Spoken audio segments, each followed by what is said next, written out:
Hello, I hope you are having a great day. We are going to test out this machine. This is a secondhand machine that I purchased recently, and we're going to check its components and see how it runs. So I've already wiped it off, cleaned it off. This is the accessory compartment. It came with 2 broken needles. I disposed of those and cleaned out the compartment. This is where the bobbin case is located, and as you can see, everything is out at the moment. This is empty. I took it out to clean it. It was very dusty, very dirty. I was able to clean it and get some lint out of the way. It does not have a needle. Let me adjust my angle so you can see better. It does not have a needle in at the moment. The one that came with it was bent, so that has been removed. It has the universal presser foot at the moment, which I've already cleaned off as well. We're going to plug it in. We're going to wind the bobbin and see how it handles it. Here's the bobbin case. Here are the other components of the bobbin. We're going to put everything back together now and see how it runs. I've already oiled it, cleaned it, oiled it, removed as much dust as possible, but now I want to see if she's going to work. So let's plug her in and see what happens. Okay, so let's check it out. And this is a Singer 1304. It's a very good machine. You can call it a beginner machine. It's great for someone who's never used a sewing machine before. It's going to have all the basic components that you're going to need to sew basically anything other than heavy duty materials. If you do heavy duty materials, you can still use this machine, but you're going to need a heavy duty needle and you'll need to go slowly. Okay, so it doesn't have as many bells and whistles as the fancy machines, but it's still a great machine, especially for someone who's just starting and doesn't want to spend a whole lot of money on a very fancy sewing machine. Let's see if I can plug this into the outlet. Okay, so she's plugged in. So this is Singer 1304, also called Singer Start. She turns on, so that's fantastic.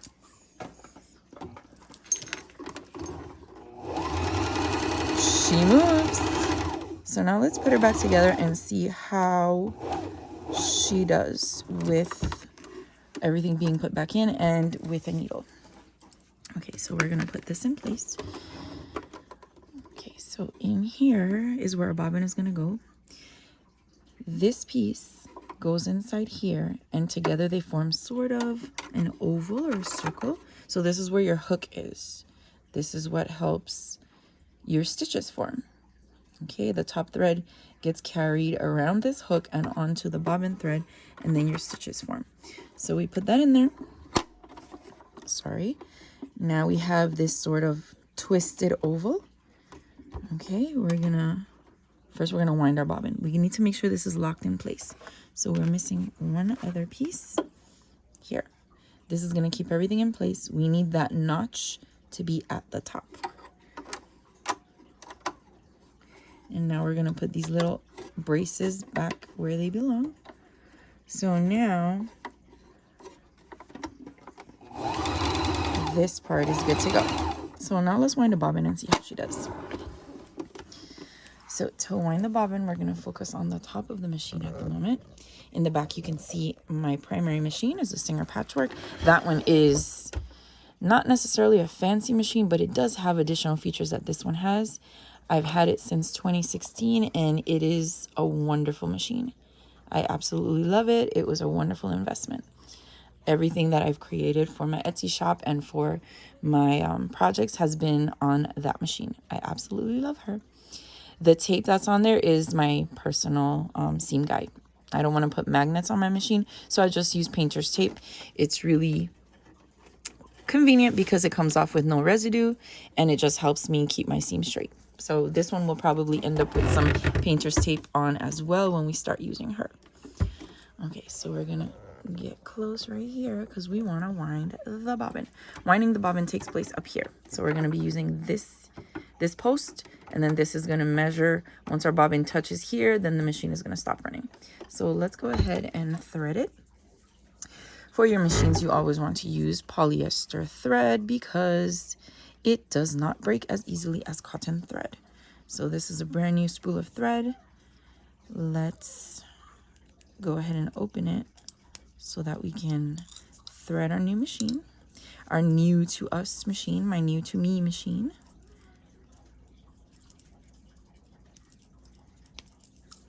And we'll see how she does.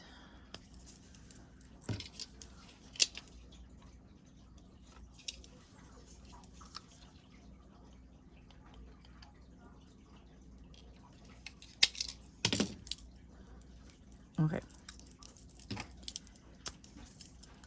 We are going to be using this color because this can pretty much blend in with most anything unless we're using white. So we're going to use this for now.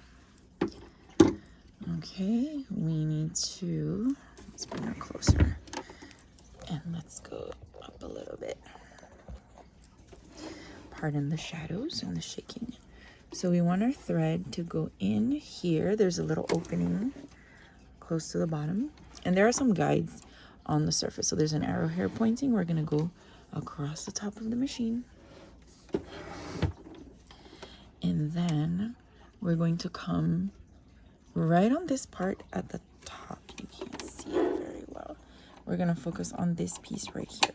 This is where we're going, not through this hook because this part is for sewing. We're going right here so that we can wind our bobbin. So we're going to come to the front, hook our thread in that wheel, and then come around to the front. So here's our thread. Let's angle this a little bit better. Okay.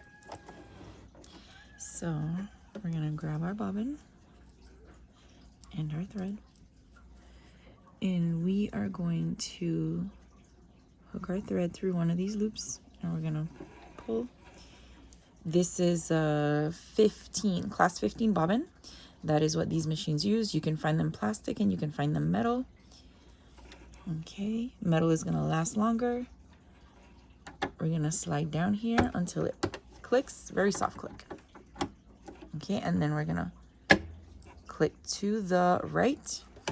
And now we're going to engage our presser foot, our foot pedal, and see how she does. There we go.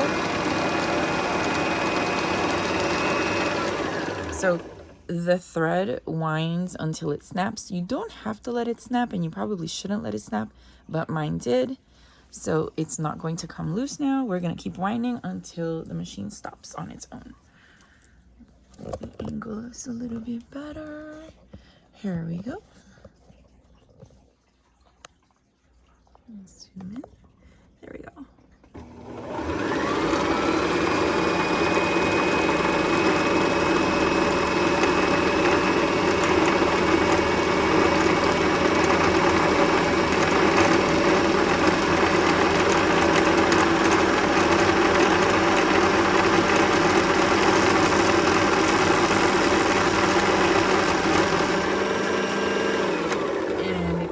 So once it stops, it's not spinning anymore because it is touching this component here. So the machine knows now we're touching, now we're gonna stop. So now we're gonna slide it back over to the left, and we can remove our bobbin from here, and we can go ahead and load our bobbin into the bottom of the machine. So let's zoom out a little bit and rearrange our view. We're gonna be working in this compartment now. Let's cut our thread. Okay, here is our bobbin case. This little knob has to be up at the top when we load it into the machine. Okay. We're gonna slide our thread through this vent. And it's going to make a little click sound. And now we can pull. Okay, so now we're gonna hold it like this. We wanna keep this thread tail because we're gonna need it in a minute. And we're gonna try to hold it and keep this little knob at the top. All right, so now we need to get inside here.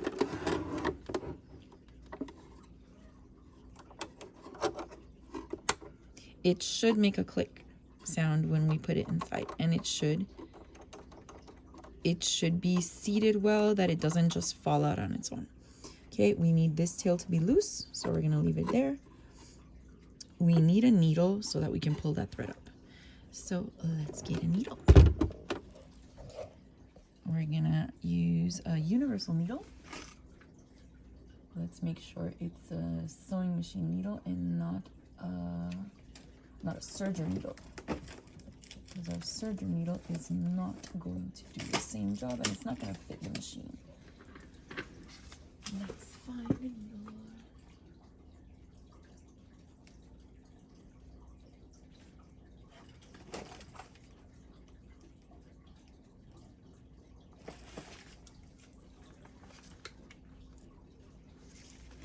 Okay, so these are organ needles.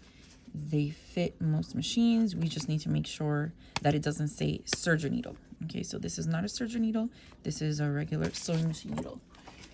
Organ makes serger needles, and they are going to be marked with, this is the serger needle. So these are serger. These are available on Amazon. Okay, here, serger. So that's not the one that we want, because that's not going to fit. We're going to use a regular sewing needle.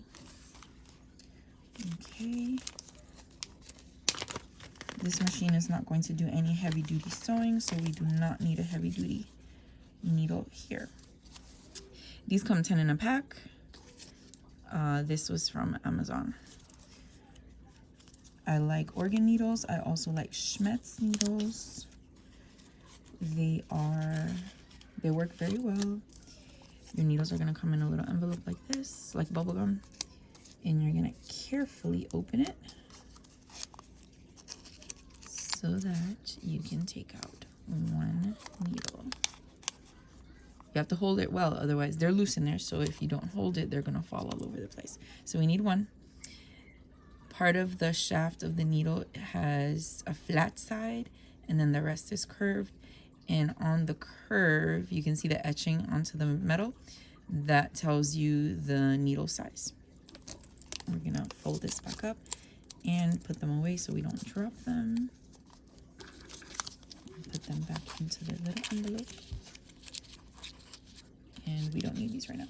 These are gonna work interchangeably with your machines. You don't necessarily want to swap a needle from one machine to the other unless you absolutely do not have any other needles available and the machine that it's on cannot handle your project. You do not want to put a used needle into your machine because it can cause problems. You always want to check your needle before you start sewing, because a broken needle, a damaged needle is going to cause further damage to your machine. When this machine arrived, the needle that was in here was bent, so I removed that.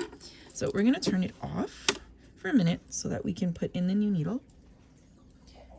The risk of changing your needle while the machine is on is that you will accidentally step on your foot pedal and then sew your finger, stick yourself with your needle. Okay, all right, we are going to twist this little screw so that we can put our new needle in place. Okay, and it's gonna go in with the back of the needle facing the back of the machine. So the flat part of the needle goes to the back. Okay, once it's in, we tighten our knob, and then we're gonna thread our machine. Let's zoom out a little bit. Let's zoom out a little bit more. We shall zoom in a moment. Now we need to see the top of the machine so we can thread it. We can turn it back on just for more light. Okay, we're gonna thread it now. So we already looped our thread here. We're gonna come now through this post. Let's tilt forward. We're going to the back and we're gonna bring our needle through this little hook, and we're gonna follow our guide. We're gonna bring it through this opening. We're gonna adjust this while we're here. This is our thread tension. We're gonna keep it on a 4. Okay, there's an arrow here that says we go straight down. And my thread got hooked on the side of the spool. Okay, better. We're gonna follow here. There's a U. Let's zoom in. There's a U right here that tells us we're gonna loop our thread down this way. And then we're gonna come back up here. There's another image here. We're gonna loop our thread into this take-up lever. Here's our take-up lever. We wanna go behind it. Then we're gonna pull forward. Okay. So here's our thread. Now we get to take it to our needle. We want to make sure that our thread is as crisp as possible so that it's easier to thread our needle. Okay, and we want to thread our needle from front to back. Here we go. There is a guide right at the base of this knob, right before our needle, right here. We want to put our thread in there as well. Ta-da! So now we've threaded the top. Now we need to bring up,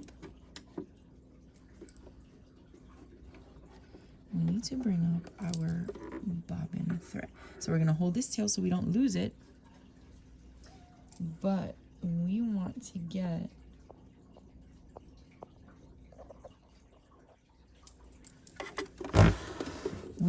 pull that thread up. So we're going to take our needle down while we hold the tail.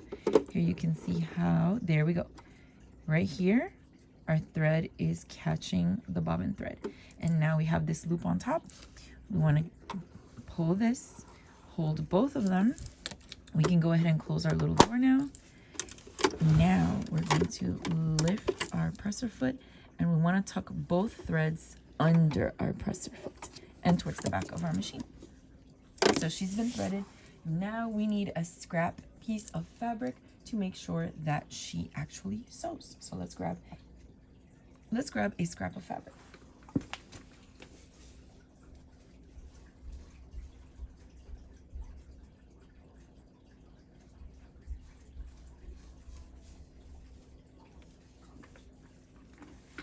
Okay, so this is a fat quarter. It's just folded into itself. This is what I use to test new machines and threading, old machines, used machines, secondhand machines, to double check. And then you just fold it. It keeps getting smaller and smaller.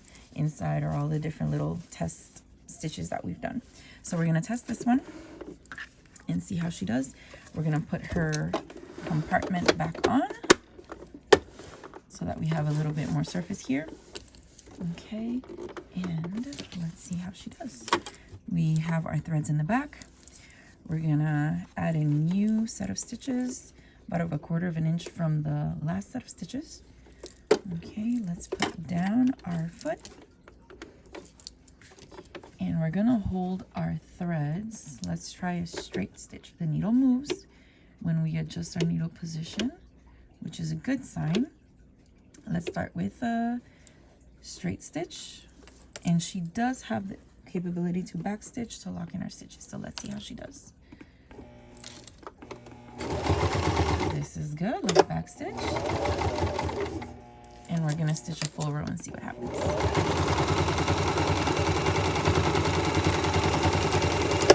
And a back stitch at the end. So let's see how we did. Okay.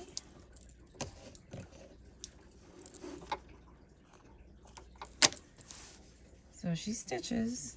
We have to adjust a little bit of our tension, but she sews well, so she has great potential to be a fantastic machine. Let's try zigzag. So we're gonna use the same color. We're not gonna change our thread. We're gonna position ourselves a 1/4 of an inch from the last spot. We're gonna hold the thread tails. Let's zoom out so we can see what's happening here. Okay, let's bring her over. Okay, so that was our straight stitch. She was just here. We are adjusting now. We're gonna try, let's try something extra. Let's try this one. I like this stitch. This stitch is a 3-point zigzag, and what it does is, instead of your regular zigzag, it adds extra stitches to keep the zigzag in place.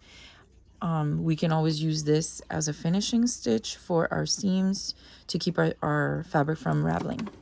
Okay, so let's hold our tails. This is our back stitch feature, so we're going to hold this, and she'll go backwards a little bit so that our stitches don't come out of place. We're gonna go ahead and try this one out.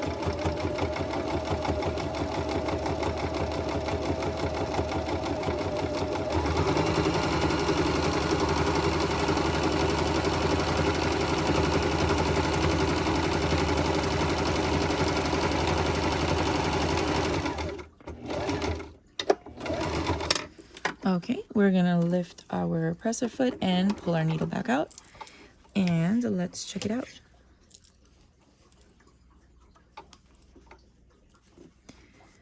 And let's cut off all our extra threads. We want to make it a habit to cut your extra threads as soon as you pull the piece of material out of your machine. Otherwise, if you leave it for later, when you're done your project, instead of admiring your work and using your new either accessory or piece of clothing or whatever you made, you have to sit and cut all of the little threads. But if you get used to cutting the threads as you finish stitching, your project is always going to be as close to finished every time you're done with that particular step. Here's our zigzag. So we've tried straight stitch, zigzag stitch, and they both came out pretty well.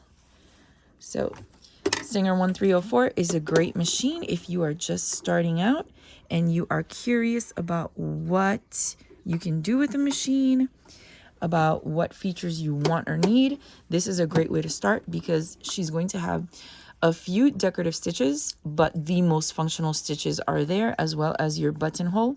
These are the steps to create buttonholes on this machine. Okay, so if you're looking into a machine and you want to start someplace, but you don't want to get something too big, too expensive, too fancy, this is a good one to start with. And the inside of this machine is mostly metal, so it's going to last a very long time. It's going to work very hard for you, and it's going to have very few mechanical problems because the pieces on the inside of the machine are metal. All right, thank you for watching. I hope this was helpful. Tune in another time for another video on another machine. Once again, this is a secondhand machine, used, bought off of Goodwill. Have a great day. Thank you. Bye.